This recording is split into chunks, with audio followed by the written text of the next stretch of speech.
The first step in Democracy 2018 starting tomorrow with early voting in several counties across Florida. So for that, we want to bring in Supervisor of Elections right here in Hillsborough County, Craig Latimer. He joins us live here to talk about early voting. And of course, the biggest question on everyone's mind, how can this benefit our local voters? And I have to figure it's all about saving time on election day. It is. You know, people lead busy lives, so it makes sense to have early voting. You can schedule it whenever you want, on the way to the grocery store, after you drop the kids off at school, whatever you want to do. And in Hillsborough County, tomorrow early voting starts. It'll run for 14 straight days through November 4th, 7 a.m. to 7 p.m. at 20 locations around the county. So we'd urge people, go to our website, votehillsborough.org. You can find the site closest to you. We also have a stoplight system on there so you can see if there's any wait. Oh, that's great. And, you know, I'm sure we're not expecting to break any records for voting this time around, it being a non-presidential election. Is that fair to say?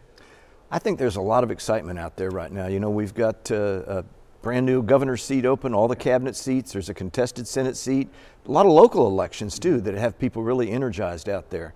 We did see a great increase in the primary election, so we're looking forward to a robust turnout in this general election. And of course, like you said, it's a divisive time, it's a tense time across the nation and in Hillsborough County or in the state of Florida. That has to contribute to people's motivation to get to the polls as well.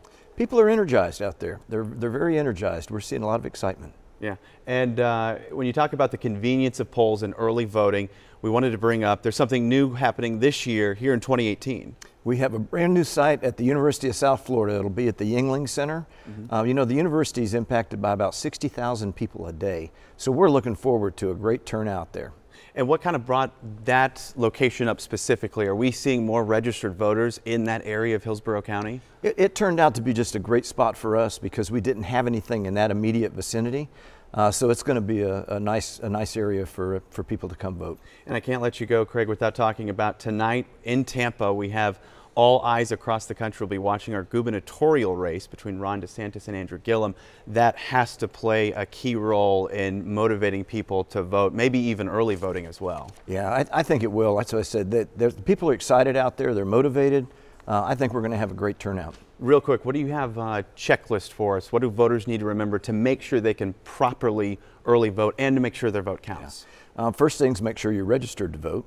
And then bring a photo signature ID. Bring your driver's license. If you don't have a driver's license, there's plenty of other identification you can use. Know where the early vote site is. And just be ready to come and vote. Sample ballot. Read the sample ballot. It's a long ballot. 2 pages, 17 inches long, so it's 4 sides. A lot of amendments on there. So take the time to look at your sample ballot so you can come in ready to vote. All right, Craig Latimer, Supervisor of Hillsborough County Elections. Thanks for joining us live in here in the studio this morning. Let's go back over to Lauren. All right, thanks.